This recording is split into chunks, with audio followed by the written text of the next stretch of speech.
In Oklahoma, a man bludgeons his girlfriend's relative with a brick before dumping her remains in a wildlife refuge. In Louisiana, a man is to be castrated physically after being sentenced to the impregnation of a 14-year-old girl.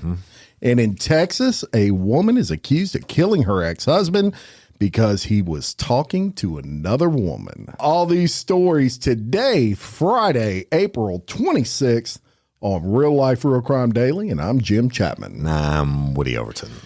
And we got a packed show today. We got a packed show, but it's Friday, and it's going to be 89 degrees today, bro. 89. Ugh. Thank God I got the garden planted last week. Yeah, you're right. We're going to have to cut the grass again. You know, last summer, I only cut my grass one time because of that drought. 3 months of no rain. Yeah, that's right. And then I've already cut the grass twice this year, and I got to cut it again today. Well, that ain't no fun. No, I don't mind. I actually don't mind doing it. The beer holder, Yeah. it actually holds the beer without spilling it. Look, that's one thing about Louisiana. Oh, yeah, absolutely. Unlike the tiller. Yeah, I know. Yeah, you need to invent something for that. You can't drive that tiller in the garden and drink a beer at the same time. It doesn't happen. So y'all, I've been telling you about O'Hara's Pub opening up in downtown on 3rd Street, and man, it might be delayed again, Jim, because of the red tape and the powers that be. There's one final thing they're waiting on, but I'll know by 11 o'clock today. So y'all, if it's going to go, you'll learn about it on all the social media first. I'm gonna blow it up. That's our good friend Brian Ott, who hosts all our Real Life Real Crime original crew bashes at the base in downtown in beautiful Baton Rouge. Yes. Right? So stay tuned on that. We're excited about that. But I know something else is coming up this weekend. Well, that's right. The bestie chick. Best banker ever,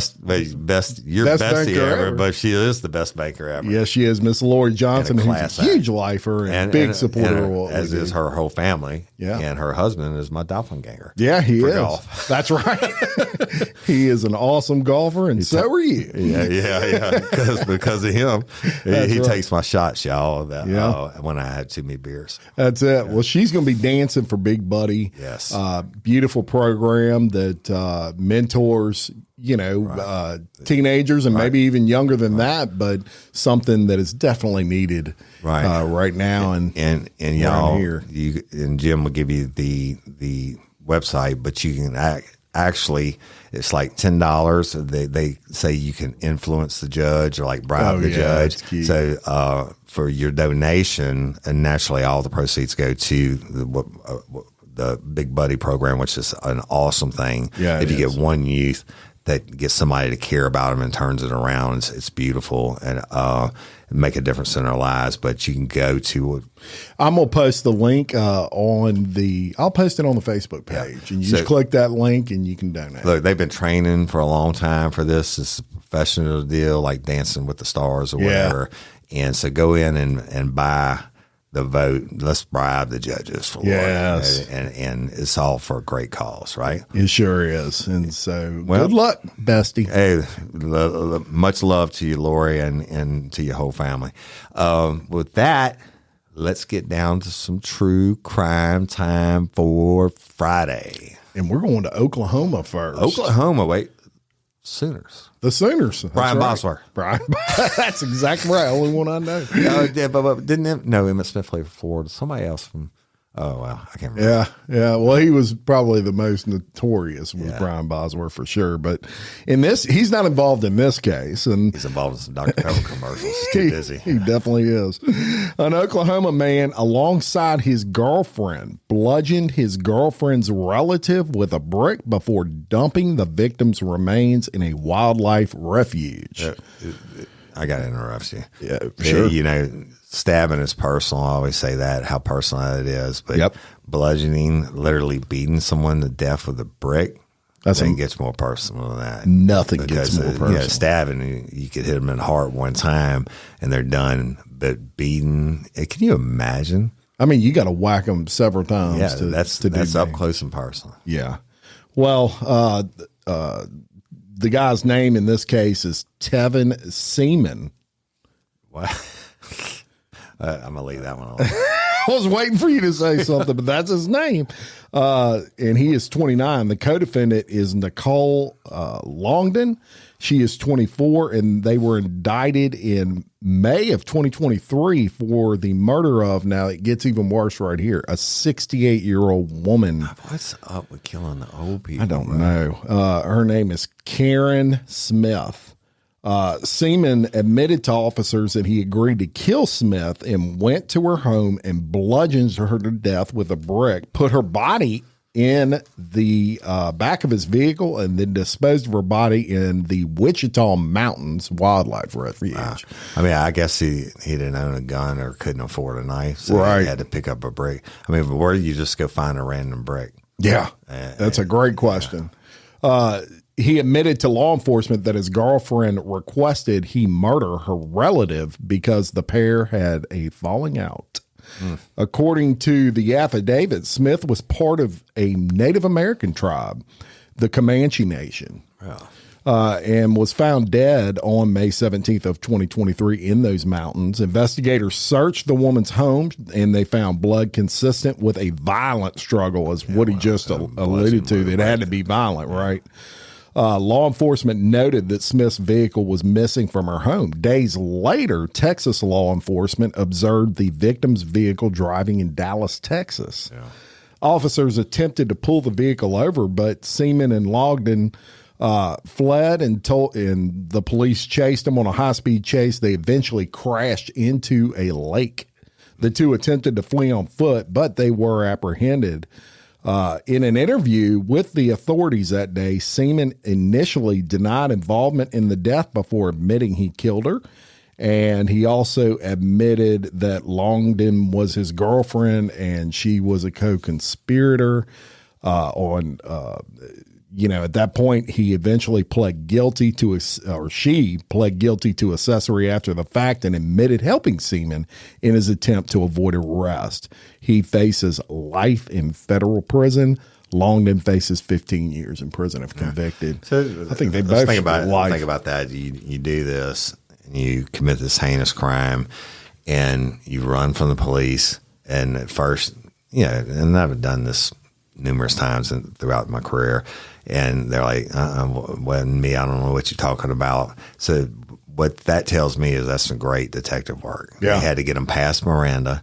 Yeah. And for me, I've been like, fuck you, I want a lawyer. And so they had to get them past Miranda and then get them to change their story to confess to it, which is, beautiful for the victim's family and because they know these assholes aren't going to get out. And when you get these co-conspirators, obviously you with your homicide detective experience, it's a good idea to separate them and question them separately. You're going to separate them immediately, and then you use each one of them's statements against the other. You can go in there and lie. There's no rule that says you can't lie to a suspect.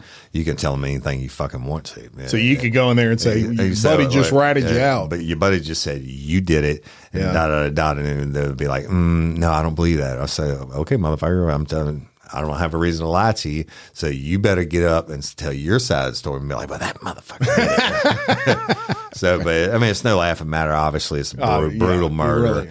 Really. They intended to get away with it, but guess what? Prisons are full of dumb me, so you always hear me say that. That's right. Now, let's bring you right here to our backyard, and I'm going to do a full-blown episode on this on Real Life Real Crime Original.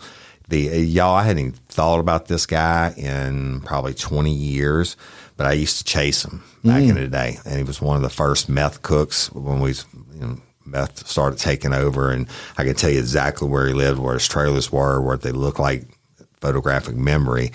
But it was a cat and mouse game, and he was smart, and it was hard to catch him. But his history was long and distinguished for the narcotic side. Sure. But let me tell you what happened now. All right.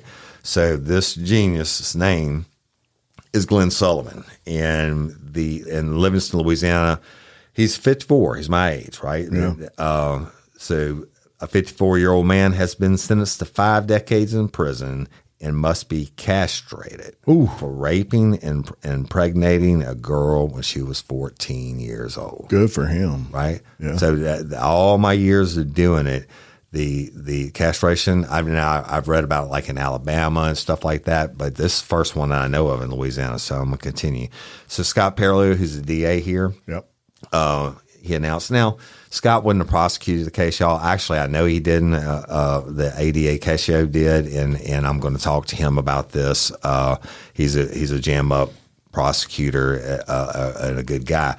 But Scott is a elected official. Now he is an attorney, but he's never tried.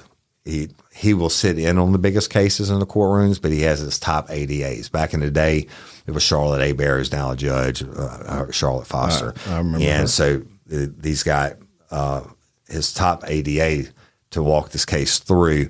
But, this is going to make national headlines, and it did. So Scott, who's a good friend of mine, Scott Perilou announced on Monday, April the 22nd, that a judge sentenced Glenn Sullivan Sr., my old cat and mouse partner, I guess you would say, to 50 years in prison, as well as physical castration after he pleaded guilty to 4 counts of second-degree rape. Physical castration. Yeah. So I'll explain to you in just a second. So the investigation began back in July of 2022 when a young woman told the Livingston Parish Sheriff's Office detectives that Sullivan had raped her numerous times when she was 14 years old. Now, according to Scott Perilou's office, the girl became pregnant, and a DNA test revealed that Sullivan was the father. Now, I'm going to go off the record, and before I continue reading more of this, and say we were talking to a good friend of ours that's an attorney the other day out here in the parking lot. Remember he stopped by? Mm-hmm. This was the case that he was talking about. And supposedly, being the genius that Sullivan is, he was like, no, I didn't do it. I want a DNA test. Yeah. Well, guess what? DNA doesn't lie. Yeah. And so they accommodated him on the DNA test and proved that by the age of the child, that Glenn Sullivan actually did rape her when she was 14 and impregnate her. All right. So anyway, Glenn, he piece of shit, and I say it to his face. I'm not hiding behind the microphone. But Perilou's office has said that Sullivan actually, as all child predators do, had groomed this victim. Okay, and during the grooming process, y'all, they'll give them things and use their position within the family or that trust position to get these basically undeveloped sexually. They'll form them the way that they want to, but the grooming process, right? But part of the grooming process is, this has got to be our secret. If you tell anyone, I'm going to go into jail. But more importantly, if you tell anyone, I'm going to kill your mom and your daddy. Yeah. And I'm going to kill everybody that you love. So there's hundreds of thousands of victims out there that have never come forward because they believe that. But then same time, you got this guy telling you that I love you and this is, our special moment. But if you tell, then I'm going to kill your mom and daddy. Right. Man, so, that's such a on such a young mind. Right. Yeah. So Scott Perilou said, so many of these types of cases go unreported because of this fear. Right. Mm-hmm. And the strength it must have taken for this young woman to tell the truth in the face of threats and adversity is truly incredible. Now, it's Brad Cassio, y'all, who was the actual ADA who prosecuted now, and I heard that he's running for Scott's going to retire and he's going to run for district attorney this term. Okay, I hadn't talked to him about that personally, but anyway, so Cassio says sex crimes against juveniles are the most malicious crimes we prosecute. I intend on using every tool the legislature is willing to give us, including physical castration, to seek justice for children in our community. So, y'all, what it happens is in the state of Louisiana, the judge actually ordered the castration. Yeah, and it could be chemical or physical, but it has to be within. I think the last. I have to look it up. It's he has the option of having it done now, Glenn Sullivan does, or within, it's either months or weeks of his release. What is the difference between the two? The one is the chemicals just, allegedly stop you from being able to get an erection, et cetera. The other one is they just cut your nuts off. Wow. But he chose the nut cutting. He chose the nut break. Glenn was like, they gave him a choice. And he was like, I'll take the nut cutting. But here's the deal. He's 54 years old. If he's a perfect angel, which he's never been, and he follows all the rules and never gets a write-up, et cetera, and so he'll get the good time, he'll be eligible for parole in 25 years. Yeah. So he would be 79 years old if he gets parole, and he's not getting fucking parole. Right? When you impregnate a 14-year-old, you're not getting parole, at least your first time up. But so if he's 79 years old, and I'm right now, I'm sure he's like, yeah, just cut my nuts off. I'm not going to need them anyway. But you know what? This shitbag's never getting out of prison. Yeah. And y'all stay tuned to Original Real Life Real Crime, because I'm going to tell you, I can tell you everything about foot pursuits and the countermeasures and everything that was used. And he was smart, but he was a shitbag. And fuck you, Glenn Sullivan, for raping that baby girl. Amen to that. And so look for that. I wonder if they put his nuts in a jar or something. I wonder what they do. They must throw them in the bag and dump them. Yeah, they got mountain oysters and all this different stuff. And I thought about tasting. We talked about how I think about what human flesh would taste like. Yeah. I never thought about it so just now what human nuts would taste like. Glenn can walk out with these nuts when he's 79 years old. Yeah. But more likely he's going to die in prison. So. Good for him. Hey, where he needs to be. I know y'all are listening to Angola. Glenn Sullivan, white dude, baby raper. I'm not saying what to do. Yeah. But prison justice. Fuck him. Laying his file out for you. Well, we're going to go to Texas, and let me ask you: have you ever seen? I know you've seen. You remember the movie Fatal Attraction? Oh, absolutely. Glenn Close, absolutely. And Michael Douglas, bull and the rabbit in the pipe. Yeah, scared the hell out of every man in America. Yeah, you got a problem. Yeah, you thought it was good sex. This would probably be the 2024 version of that. Lord, I can't wait to hear this one. And this Texas woman is accused of killing her ex-husband because he was talking to another woman. Oh, Lord. Let me tell you about this story. So, what part of Texas does it say? Yeah. No, you can get to it. So the police respond to a call, right? And they find 55-year-old David Nunley. He had a gunshot wound to his upper body. He was pronounced dead at the scene, and the victim initially called police. He called and said, "I've been shot." Officials found his body in the garage, and they found his cell phone nearby, but they did not locate any weapons. Investigators identified Meredith Nunley, the victim's ex-wife, as the primary suspect. And I would imagine that's pretty normal. You work a case inside out, right? And if they got an ex-wife, that's the first person you're saying, "Where were you?" Yeah, I hope nothing ever happens to my ex-wives, because I don't want that knock on my door. Right. They did. So they named her as a primary suspect. They start investigating her, and they believe the shooting to be a domestic violence incident. Meredith Nunley admitted to a family friend that she had shot the victim, and the individual reported that to the police. The friend also told police officials that the victim and the suspect were divorced, but they were kind of living together still.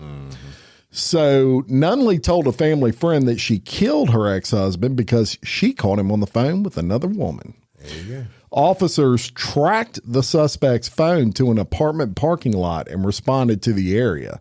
Nunley told police in that parking lot that she shot her ex in self-defense. David lost his temper, she said, and he got physical with me. The woman further said she was just in a trance and went crazy when she killed the victim. Nunley also reportedly asked asked her about her ex-husband. Boom. Nunley also asked how her ex-husband was doing, and she later surrendered to officers. Following her arrest, Nunley told police she fatally shot her ex after she learned that he was talking to an illegal woman, was her words. And police recovered a weapon in the passenger seat of the suspect's vehicle, and Nunley and the victim, they were reportedly divorced in 2022, shared custody, and this is the sad part, of their 3 children who were, thank God, not home during the incident. Hey, y'all, let me tell you about Gobble. All Gobble meal kits are pre-prepped. That means less work for you and less waste in your kitchen.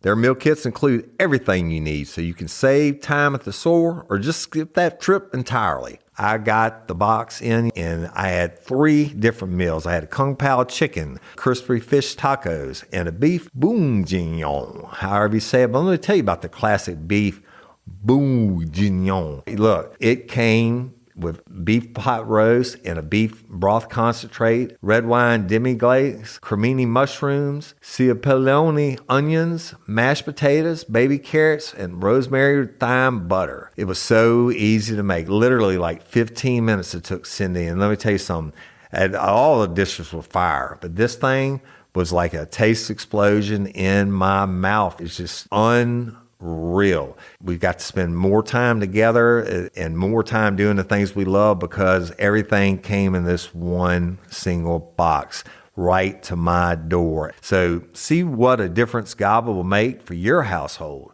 Right now, they're offering my listeners a fantastic limited time deal.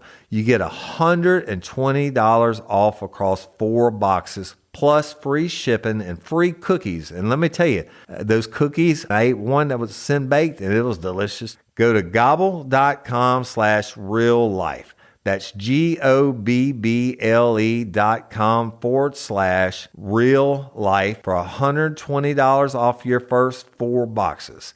This offer is not available on the home site, so don't miss out.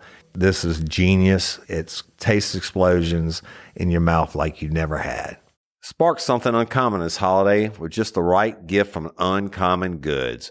The busy holiday season is here, and Uncommon Goods makes it less stressful with incredible hand-picked gifts for everyone on your list, all in one spot. Gifts to spark joy, wonder, delight, and that's exactly what I wanted feeling. Hey, y'all, I ordered a super cool piece. It's a candle with a sculpture of LSU's Tiger Stadium on top of it. And each officially licensed laser cut wooden replica features up to 4 layers of detail, creating a bird's eye view of a specific football field, seating section, and more. And every label includes your stadium's name, the team's logo, and school location. And it has a coconut, soy, vegan wax infused with sandalwood smell that creates tailgates and touchdown scent profile, reminiscent of game day. It's invigorating like fresh cut grass and nostalgic like smoke from a pre-game grill, and calming like the crisp autumn air of a new semester on campus. Y'all, I love it. I have it at the base of my TV, and I'm ready to watch the Tigers play on Saturday night, right? Uncommon Goods. Look, when you shop at Uncommon Goods, you're supporting artists and small independent businesses. And many of their handcrafted products are made in small batches. So shop now before they sell out this holiday season. Uncommon Goods looks for products that are high quality, unique, and often handmade or made in the U.S. They have the most meaningful, out of the ordinary gifts anywhere. They even have gifts you can personalize. From holiday hosts and hostess gifts to the coolest finds for kids, to hits for everyone from the book lovers to diehard sports fans. Uncommon Goods has something for everyone, not the same old selections you can just find anywhere. And with every purchase you make at Uncommon Goods, they give $1 to a nonprofit partner of your choice. They've donated more than $3 million to date. So to get 15% off your next gift, go to uncommongoods.com/RLRC. That's uncommongoods.com/RLRC for 15% off. Don't miss out on this limited time offer. Uncommon Goods, we're all out of the ordinary. Yeah. So obviously she faces a murder charge, but you know, these emotional killings are usually the worst. You remember the story we did recently on the woman, I don't know if she stabbed him or killed him, whatever it was. She got on her husband's phone and saw a picture of a woman and I do remember she like killed him or attacked him, whatever it was. But it was her. It was her. Yeah. It was her like 30 years earlier. He found the picture. They had been together for all these years, and the I don't know. I just saw you look in the corner. I'm gonna give a shout out real quick to Shane McBride with McLaurin Whitetail Adventures. He's sitting in this morning and watching Wisconsin's finest. But anyway, him and Brett Favre, my favorite. Back to it. They had been together for all these years, and Shane, we were laughing about it earlier when we were talking about the old people. We get stories every day where these people that are 70 and 80 years old are either killing each other or doing whatever. It's really bizarre. Yeah, it is. But anyway, I don't know. It is what it is on that. Just kind of crazy. Very, very crazy. And look, as Woody will tell you, they start from the inside out. They're going to look. If you're an ex, plan on getting asked questions. Yeah. Shit, yeah. I mean, I can only pray something never happens to one of mine that I'm surrounded by a room full of people. I mean, I ain't doing it. I'm not killing anybody for it. It's not worth it. Nah. Divorces are worth it there. All right. Let me tell you something a little bit different. And I have a little bit of personal history on this. And two different stories I have of my own that go with this. You think about we have the right to bear arms and all that in the great United States of America, right? Yeah. Well, that doesn't apply in other countries. And when I was a young man, the first time I drove down to Mexico, we used to go down there and party, obviously, and do all that. No. We would drive down to the board towns before the cartels were killing everybody. Shit, we go to Boys Town and all that stuff. Like, a bunch of young guys, college age guys. Well, one of my vehicles, we'd never been there before. I didn't learn till later on you should park on this side and walk across the bridge, right? Well, I drove across and they stopped me, and the Mexican authorities, right? You get stopped by the U.S. authorities on the way back into the country. I'm going into Mexico, and I've got fucking shotgun shells all in my car from I've been dove hunting the week before, whatever, and I had a Cadillac. Which is no big deal. 1986. No, and I wasn't even thinking about it. And when I got there, and the guy was like, "Do you have any firearms or ammunition?" I was like, "Holy fuck, I got boxes of shotgun shells back there." And I told him myself, and the dude was like, "You need to turn the fuck around and get out of the country." And he said, "I'm gonna let you go." But they would be locking the motherfuckers up for that, right? Yeah. And years later, when I would go to Cozumel every other weekend to go diving, and I was still with state police, I accidentally brought a magazine in my carry-on luggage, and they missed it in the United States when I went to think. I forgot about it. When I unloaded my pistol and put it in the trunk of my car before I left, evidently I threw it in the bag. Yeah. And when I got to Mexico, they found my shit, and I was like, "Thank God I have my badge and whatever." And still, they held me for like an hour and a half, and it could have been a serious deal, but Turks and Caicos, you wouldn't even think about that as being a problem situation. But this is a national story making big news. In Oklahoma, man, Brian Bosworth again. Yeah. Is facing up to 12 years in prison for having ammunition in his carry-on bag at a Turks and Caicos airport. And this Ryan and Valerie Watson, the parents of two young children, were flying home from their island vacation when they were where they were celebrating a friend's 40th birthday on April 12th when they were arrested at the airport. Now check this out. They had their lives turned upside down when they tried to return home, as locals airport security found 4 rounds of ammunition. Now, that's not like you can do a mass killing with that, but I guess you could hijack a plane. 4 rounds of ammunition, which were unknowingly left in a duffel bag from a deer hunting trip. It's kind of like me crossing into Mexico with shotgun shells from a dove hunting trip. Sure. Right?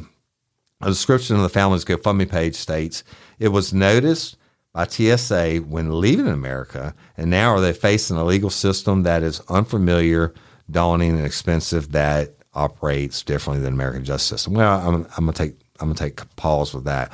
If the TSA finds it and you're going out, they will either give you a chance to check it in your luggage or whatever. So I think that TSA just fucking missed it, right? Yeah.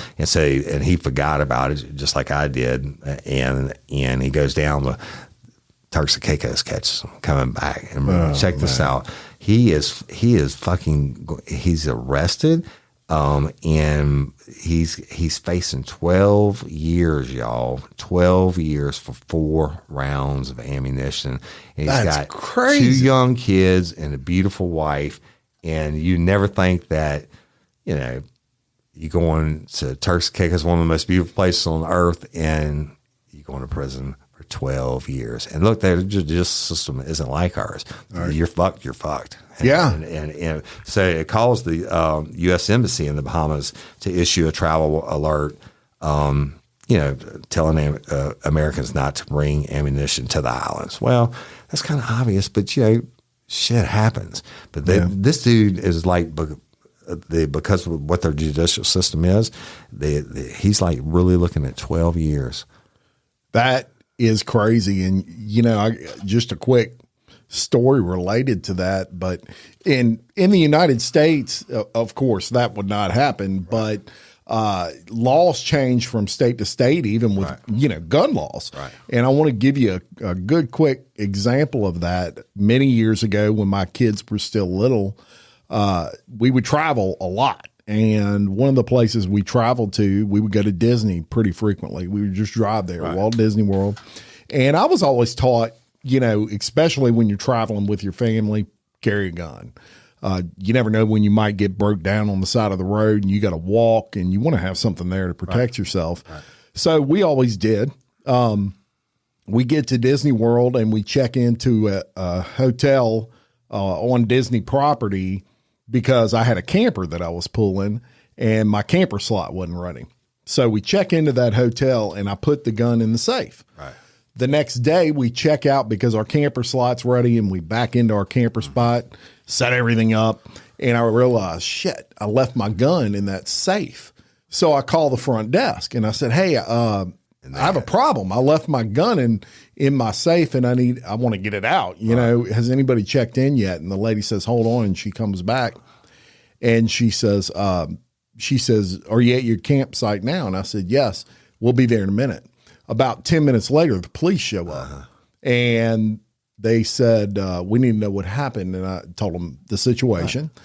Right. And they said, well, we have to confiscate your gun. What? And that's what I said. I'm like, what are you talking about? And they said, well, number one, you're not allowed to have a gun on Disney property, period. Yeah. Number two, you're not allowed to carry a gun in the state of Florida without a permit. Really? Where you can in Louisiana. Yeah, I mean, that's the state. It was open carry back then. You could carry it on your hip like the old West. Right. And so, instead of being reasonable with me, right. I said, well, what's the process? How do I get well, you have to go to the station. We're going to have to run your record, all this BS behind it. And if everything works out, you can pick up your gun in 3 days. Yeah. Well, I was leaving in like a day to go back home. I ended up getting that gun back the next day, but if you knew the whole last day of my trip was ruined because I was at the police station the entire day. That's crazy. Yeah. They should be out and I'm chasing bad criminals. Proper citizen here. I don't have all these felonies. When they run you, they would have ran you automatically and say, hey, this dude has no criminal history. He's at fucking Disney World with his kids. And I mean, people... They should be ashamed of themselves. Yeah, they were asking me, Woody, what are you doing with the gun? And I'm like, well, I was always told I'm traveling with my family, and they acted like I was crazy. Right. Well, takes all kinds to do that kind of shit. That's for sure. But back to the guy, and real quick, and he had to post a $15,000 bond in Turks and Caicos, but guess what? They took his passport and won't let him leave the islands. So how expensive is that? And so he's got to live there till this whole trial process goes. All of that over ammunition. Over 4 rounds of ammunition. That's ridiculous. Yeah. Hopefully, can the United States get involved in that? And I'm sure they'll use some kind of influence. That's why I don't feel bad about bringing it up on this, because real life real crime daily has such an influence throughout the world. Yeah, that's right. Turks and Caicos. Maybe they will. Listen, they'll set Homeboy free. You're being released per Woody Overton. That would be awesome. That'd be great. Yeah. Shout out. So release him if y'all hear us talking here. We're going to go to Pennsylvania. Pennsylvania. And look, there's a lot of Pennsylvania. Can't think of anybody famous. I can't either. There's a few I can think of. Philly cheesesteak.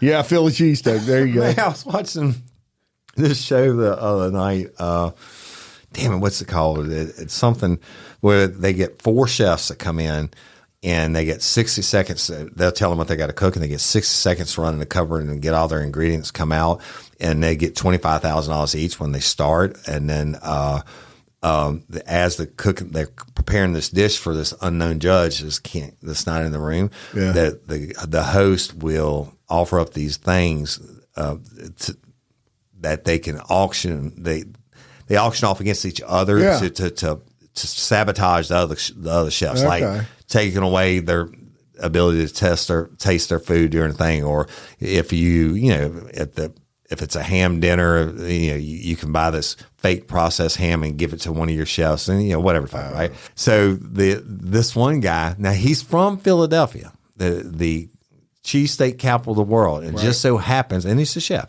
just so happens that the meal that they were to cook was Philly cheesesteak. He was like, yes. And they showed him on the thing. I was like, oh, yeah. He said, I got this. I'm from Philadelphia. I've cooked 1 million Philly cheesesteaks. They gave him 60 seconds. He runs in the thing and he gets all his ingredients, gets set for one. Guess what he forgot? What? The bread. Oh, no. Anyway. Yeah, he was screwed. I can't remember the name of it. Can't make it without bread. Yeah.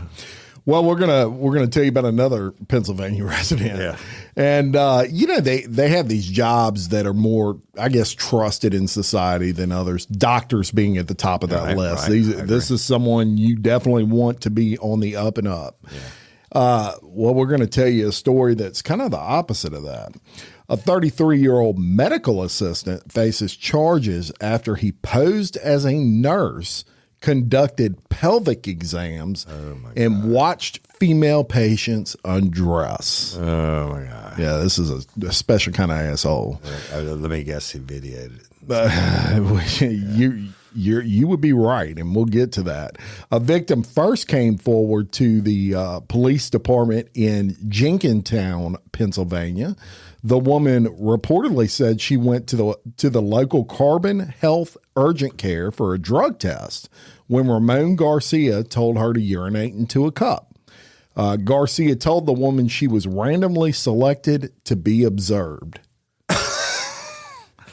I'm pretty sure that's not a rule. I mean, I'm positive. Look, if you got to be observed, there at least it's going to be. Yeah, you're not in the NFL. But it's not going to be by a dude. Right. They'll have a female observe you. Exactly. And then watched her as she undressed and urinated into a test cup.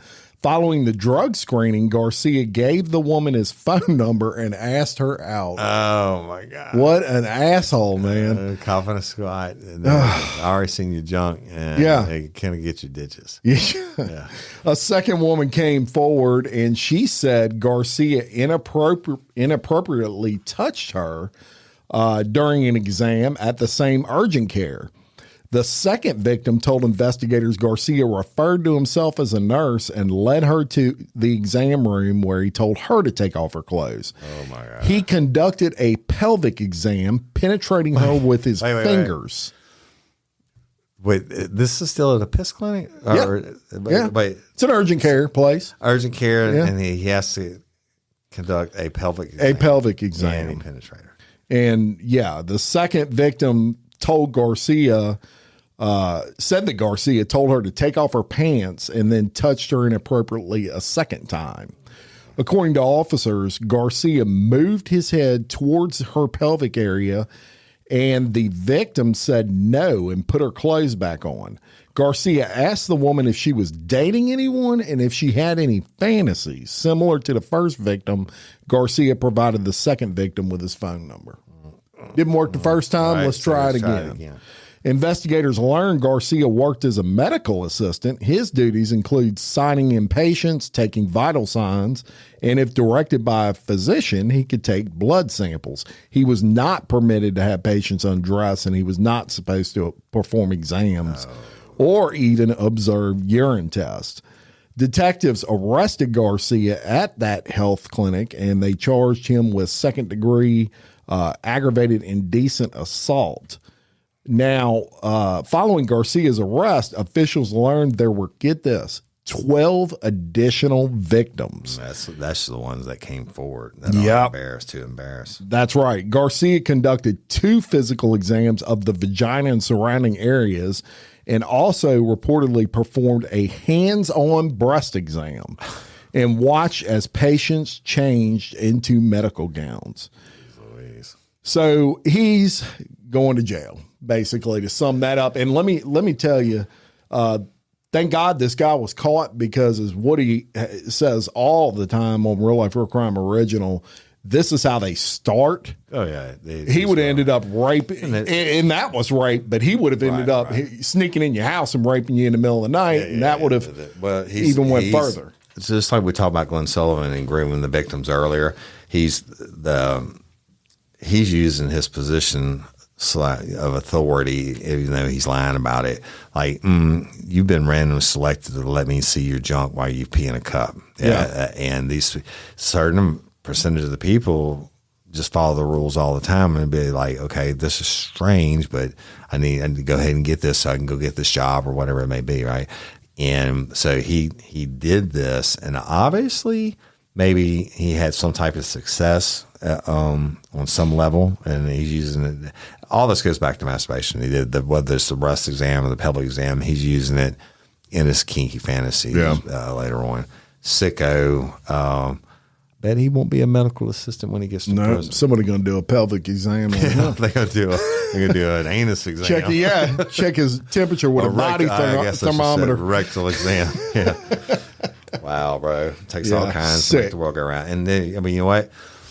Right now, as we speak, they're rewriting their policy and procedures. And I told you everything in the policy and procedure manual is there because somebody fucked something up. And this dude just wrote like a whole new chapter on what our assistants can and can't do. Right? Yep.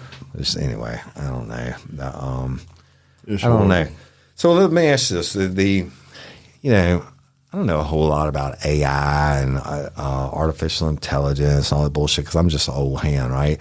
But it's more and more coming around, like the scan checkout shit at Walmart. I won't use it because I'm afraid of fucking it up, right? And having to wait on somebody or whatever. Yeah. Although I do use the McDonald's drive-through app to get my coffee in the morning. Yeah. So I'm kind of getting along on that. Hey, ladies, are you feeling overwhelmed by hormonal changes? Well, you're definitely not alone. There are more than 1,000 hormone disruptors living in our environment right now. It's in your food, your water, the air you breathe, the clothes you wear, your skincare products. They all mess with your hormones. Then there's the natural hormone changes your body goes through, premenopause, menopause. And while it's a natural process, it doesn't mean you have to suffer through it. The good news is you don't have to suffer through it anymore because now you have Hormone Harmony, a formula made only with herbal ingredients that are shown to reduce hormonal symptoms in women of all ages. Hormone Harmony is not just a hormone support and supplement. It's become a phenomenon. Women can't stop talking about it on social media. A bottle of Hormone Harmony is sold every 24 seconds. And the biggest benefit? Well, my wife says it makes her feel like her own self again.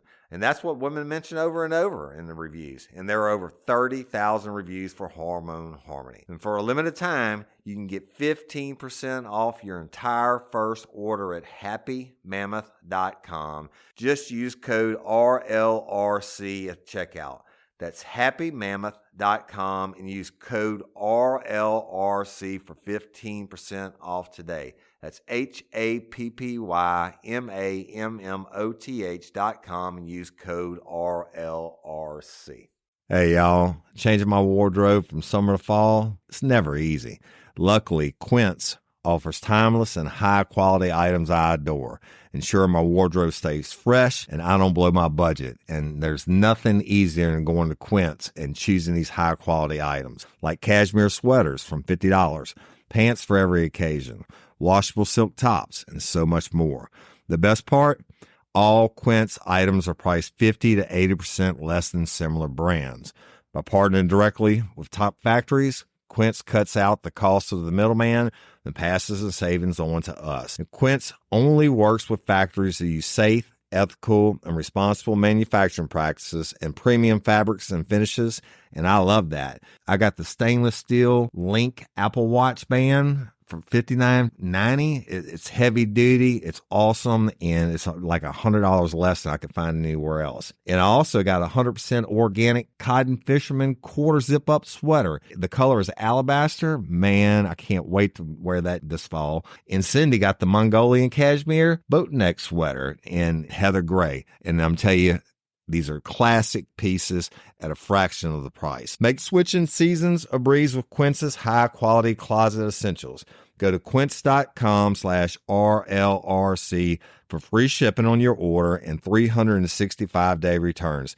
That's QUINCE.com/RLRC to get free shipping and 365-day returns. Quince.com/RLRC. You'll thank me later. But what do you think about like these 18-wheelers? They're going to have drive across country, and they're doing the test on them where autopilot stuff. So they're going to cut out all of, eventually their plan is, hey, we can put this computer in, we can get it tested and drive safely, and we can eliminate all these jobs and sick days and vacation time and all that, right? Well, number one, I think it's horrible for the human beings. Absolutely. Machines should have a limit on replacing jobs, in my opinion. Yeah. But and I don't know how many people would be comfortable even driving on the road with machines driving by themselves. All right, well, let's talk about that. All right. Now, Tesla. I know all I know is Teslas are expensive AF, right? Yeah. But evidently Tesla is in the middle of testing one of these autopilot programs, like for taxis and shit, you know? Yeah. And so in Washington, a man has been arrested and charged with vehicular homicide after a Tesla in autopilot mode slammed into a motorcyclist and it killed him, y'all. So the crash happened around 3:45 p.m. Friday in Maltby, Washington. This is according to Washington State Police. This is a report. So the Tesla Model S driver, who's identified in court documents as 56-year-old Carl Hunter, told first responders the vehicle in autopilot mode lurched forward as it accelerated and collided with the motorcycle in front of him.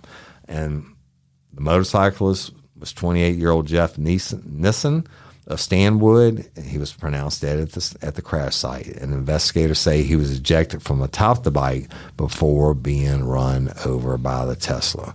Jesus Christ. So, I mean, that's, you know, that's a good. You don't even think about it. This is not an 18-wheeler being tightly controlled on autopilot, and they run the tests on all the computers. Tesla has this evidently this autopilot shit in their cars already, and this dude's used it and kills the dude. Yeah, it's horrible, and of course, you know, Tesla people will come back and say, "Well, how many times do regular human beings run into people and kill them on motorcycles?" And a lot. They'll have to verify actually that it was an autopilot and everything, but it really doesn't matter because it's still going to come down to negligent homicide. Yeah. Which is when you show such lack of care for another human being that you take their life, whereas a reasonable person wouldn't have done that act, right? Right. That's paraphrasing the law. But so I don't see how you get out of it. Saying you're in autopilot mode or whatever. You're still responsible. You're still responsible. Yeah. And I didn't know they had that shit for regular cars. Yeah, man. I mean, I know. But even outside of Tesla, they have Lori Johnson, our friend. Her vehicle will actually autopilot, but you've got to hold on to the steering wheel. If you let go of the steering wheel, it won't set its autopilot anymore. But she doesn't use it. Yeah, well, she's freaked out by it. Mine and my truck, the one we took the video, you and I changed the tire the other day. Yeah, oh Lord, that was a. We should have videoed that. I can't put it in drive or reverse or anything unless my seatbelt is on. And then when you're driving down the road, I can't change lanes. It physically won't let you change lanes unless you force it to without putting your blinker on, and it beeps at you and shit. Really? But that's not autopilot. Well, no. I mean, what the fuck are you gonna do? You gonna put it in? I understand mine has like the front sensor crash, and you fall too close or whatever. You put it in autopilot, and I'm gonna drive to Toma, Wisconsin for 16 hours. I'm gonna just fucking sleep. What's the rules on this? I know, man. Right? And look, it's coming to that point. We're just old. We're old boys. I'm afraid. But in 50 years, people ain't gonna be driving cars. In 50 years, I won't care. Yeah, I won't either. But it's interesting, and to me, I watched actually a movie called Napoleon this past weekend. I saw it. Great movie. He's such a good actor. Yeah, he's a very good actor. But here's what struck me. My grandmother had passed away recently. She's 97 when she passed away. Okay, Napoleon was alive 200 years ago. Yeah. So that's really, if you live to be 97, that's really just 2 generations. Right. Think about where we've come in just 200 years, and it will absolutely blow your mind. From riding on horses, and when you're going to wars, it's think of the Civil War. You just walking straight ahead, and musket balls are coming at you. And no foxholes. Yeah. Now you have drones and crazy shit. Oh my gosh, man! Technology has flown. And I think like I always thought of it like, because I've traveled so much. Instead of getting on the airplanes, what if you could build like the bank vault things where you open up the thing in the drive-through and you put it in and it sucks it through? Yeah. What if you could be like, I'm going from here to Toma, Wisconsin. You program it in ahead of time, you hit it, and then there's no traffic, no nothing. You could be there in like 10 minutes. Yeah, you're right. Now, I guess that shit's coming, but you know what? It ain't going to come without. But hey, my hearts go out to this dude, to Jeff Nissen, but it didn't come in without a cost. No. And this certainly is true crime related because actually, it's a murder. Yeah. It really is. And somebody's going to have to be held responsible. Yeah, that's great. But, technology, Woody, I remember the first time I ever got money out of an ATM. I remember. I thought that was the coolest thing. On Fridays, I had to go to the bank and get money out of my savings account or my checkings account because I was going partying that weekend. You couldn't get any cash. Yeah. And everything shut down. They didn't have that ATMs. Yeah. So I remember that too. Well, we're just old now. But old AF. All right. Any final thoughts, Woody Everton? I want y'all to have a freaking amazing weekend. And absolutely, if O'Hara's pushes through and gets it open, that's definitely where I'm going to be. But I'll do live videos and get y'all on social media. Please go and vote for our bestie, Lori Johnson. Y'all, such a great cause. And a great person. Right. And Jim's going to post the links in that. But other than that, I love and appreciate each and every one of you. We really, really mean that. I know that y'all know that Jim and I mean that we really love and appreciate each and every one. Absolutely. And we wouldn't be doing this without you. Sure wouldn't. I'm going to give a shout out. Y'all, this week on Bloody Angola, the C murder is down for killing Mr. Thomas, who was 16 years old at the time in the nightclub in New Orleans. Yep. And we had his brother, the victim's brother, on the show. Dropped yesterday. George, and what a class act. He flew in from Dallas on his own dime to be on the show to tell about his brother's life. So y'all go check out Bloody Angola. Also, shout out to Kieran Chawla. Yes. I was a guest on her show this week. I watched you yesterday for the seventh time. Yeah, we talked in depth about the Melanie Curtin case. That was a great interview. So y'all go check that out too. Yeah, Woody's special guest on her show, Louisiana Unfiltered. So check that out. Until next time, I'm Jim Chapman. And I'm Woody Overton, your host of Real Life, Real Crime Daily. Peace.